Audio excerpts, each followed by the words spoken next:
Get ready for the dictation. Dictation will start in 5 seconds. Start. There are often disquieting features which crop up in our economy which usually scare not only the people of this country but also the government. Of late, prices have been rising, and this has led to all kinds of scares. Sir, we must keep in control all prices. There can be no denying this fact. But you will remember that when the plan was introduced, the plan itself and the finance minister at that time envisaged that during the 8th plan period there would be no inflation of the order of 25 to 40% and that this rise in prices was inevitable. Statisticians have said that in the political conditions existing in our country and the economy that we have adopted our for ourselves planned development without rise in prices is not possible. But during the course of these 5 years, the rise in prices will not be even.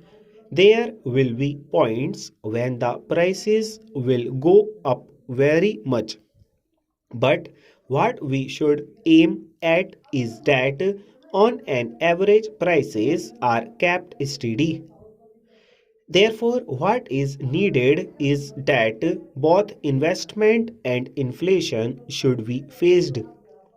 Having said that, I would like to warn the finance minister that the most important prices that must be kept under check are those of food and clothing. My honorable friend has also stated this, and he has said further that rent and fuel prices also should be kept under proper control. What I say is that if the finance minister succeeds in keeping down the prices of food and clothing, our economy will not be injured even if there is a slight rise in other sectors. In this connection, I very much welcome the agreements that have been entered into by us with various countries for the import of food, and it is very important that we must build up our food reserves and the mistakes of the past should not be repeated in this direction. I am very happy to note from the statement of the finance minister that the prospects of our food crop are bright, but that should not lead us to any complacency. We should not build up our food stocks by imports only. This is a time when prospects of our own crop are good, and we should embark upon a program of internal procurement so that we may augment our food reserves full. Another important point that I would like to emphasize here is in regard to cloth supply. There was a good deal of tall talk about meeting our requirements of cloth through the agency of handloom industry. I would have very much linked that the government had given its full attention to see that this program was implemented, but what I find is that production by the handloom industry has not made any impress on the economy. I am very sorry to note that the organizational side of this important sector has not been developed as it was hoped in the beginning, and my fears are that failure of production in this sector is large and it will be a disastrous thing if it is so happens. Now, I would like to inquire of the finance minister as to what he is going to do in regard to meeting our cloth shortage. Sir, the per capita requirement of cloth is rising, but the supply is not keeping pace with the rising demand. What is the remedy that the government proposes? Are they still sticking on to getting supply for the handloom industry in, or have they decided to encourage our cloth production by the mills? I would like to have a clarification from the government on this point, because I have said that if we succeed in keeping down the cloth and food prices, we will be in a happier position to put through our plans.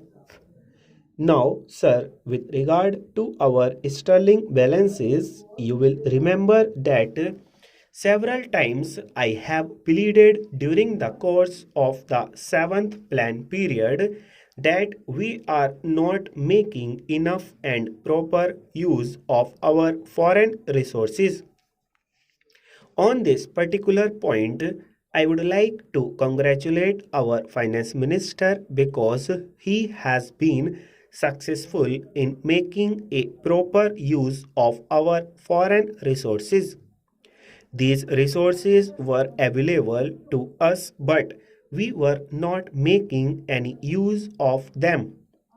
Now, the finance minister has adopted a bold policy to make full use of the foreign resources. He has imported steel in huge quantities. I know, sir, that there is a steep fall in our foreign resources which have been brought down considerably, and this steep fall in our foreign resources has scared some people.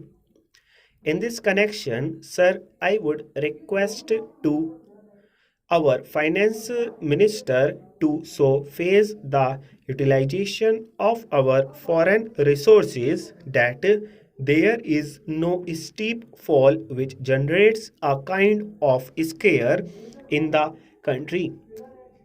Is it not possible to phase out the utilization of foreign resources in such a manner that there is no steep fall? Madam Chairman, I support the demands for grants of the Ministry of Agriculture. During the 65 years, the country has made tremendous progress in the field of agriculture and irrigation. The first Prime Minister of our country, late Shri Jawaharlal Nehru, had given top priority to agriculture, and it was his endeavor to make the country self-reliant in the matter of food grains. It was for this reason for several dams and several projects were set up in the country. Due to the efforts of the Congress government, today our country is self-reliant in the matter of food grains.